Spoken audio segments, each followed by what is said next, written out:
اللہ تعالیٰ قرآن پاک میں بعض پیش گوئیاں بیان فرماتا ہے۔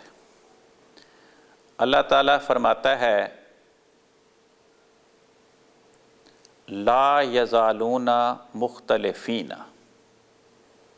دنیا کے باشندے ہمیشہ باہم اختلافات میں مبتلا رہیں گے، الا من رحم ربک، سوائے ان خوش نصیبوں کے جن پہ تیرا رب رحم کر دے اور وہ کسی نبی یا کسی خلیفہ کے دامن سے وابستہ ہو جائے۔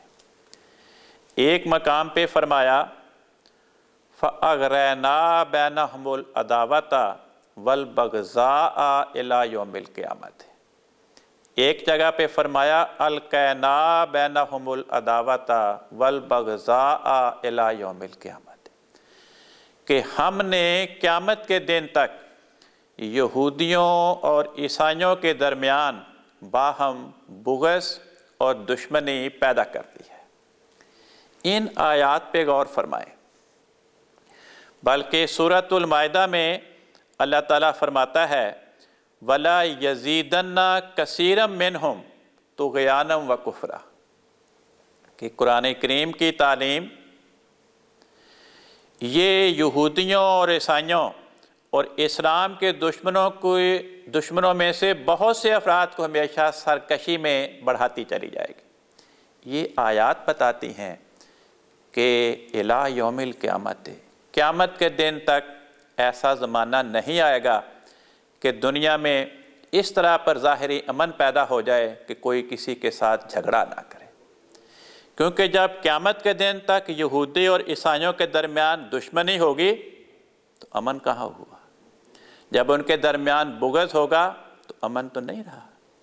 جب قرآن کریم کی تعلیم کے نتیجے میں یہودیوں اور عیسائیوں کی اکثریت سرکشی میں بڑھتی چلی جائے گی تو سرکشی میں بڑھتے چلے جانے کے نتیجے میں امن تو پرواز کر جائے گا۔ تو ان آیات کی موجودگی میں کسی شخص کا یہ کہنا کہ مسیح موعود کے بعد دنیا میں ایسا زمانہ آئے گا کہ دنیا میں بغض اور دشمنی اور فسادات ختم ہو جائیں گے، جنگوں کا خاتمہ ہو جائے گا اور ہر طرف امن و امان ہوگا، یہ قرآن پاک کی ان پیش گوئیوں کے خلاف ہے۔ اصل بات یہ ہے کہ ایک حدیث ہے، اس حدیث سے بعض لوگ غلط استنباط کرتے ہیں۔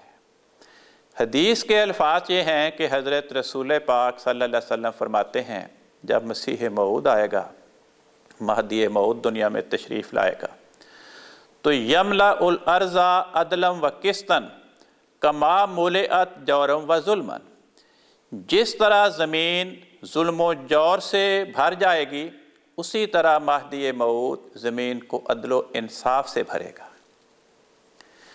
اب عدل نہ ہو تو کیا ہوتا ہے؟ ظلم ہوتا ہے۔ قرآن پاک فرماتا ہے کہ شرک ظلم ہے، تو اس آیت کو سامنے رکھیں تو اس کا مطلب یہ بنے گا کہ جو مسیح موعود آئے گا وہ دلائل کے ساتھ شرک کا کلا کما خطے گا، عیسیٰ پرستی کو توڑے گا دلائل کے ساتھ، یہ نہیں کہ شرک کرنے والے افراد کو مار دے گا یا شرک ختم ہو جائے گا، مراد یہ ہے کہ دلائل کے اعتبار سے چنانچہ قرآن کریم میں اس مضمون کو بیان فرمایا۔ اللہ تعالیٰ فرماتا ہے جاء الحق، حق آ گیا، وزہق الباطل، اور باطل بھاگ گیا۔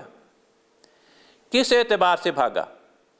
14 صدیاں ہو گئے اس آیت کے نزول پہ، ابھی بھی اہل باطل کی دنیا میں اکثریت ہے اور اہل حق ان کے مقابل پہ تعداد کے اعتبار سے تھوڑے ہیں۔ تو کس اعتبار سے بھاگا؟ دلائل کے اعتبار سے بھاگا۔ علمی دلائل کے اعتبار سے حق کی فتح ہوئی اور باطل کو شکست ہوئی۔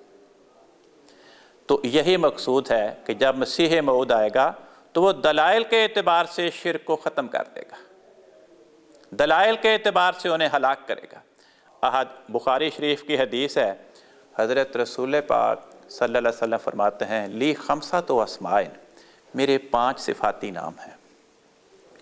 ان میں ایک یہ بیان فرمایا انا الماحی، میں ماہی ہوں، الذی یمحو اللہ بی الکفر، میرے ذریعے اللہ تعالیٰ کفر کو مٹا دے گا۔ 1450 سال ہو گئے، ابھی تک کفر کا وجود جسمانی اعتبار سے دنیا سے نہیں مٹا۔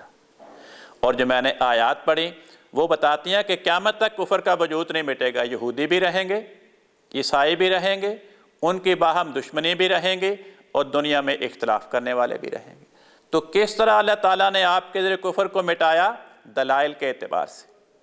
تو اسی طرح حضرت مسیح موعود علیہ السلام نے بھی عیسیٰ پرستی کو، صلیب پرستی کو، شرک کو دلائل کے اعتبار سے ختم کیا۔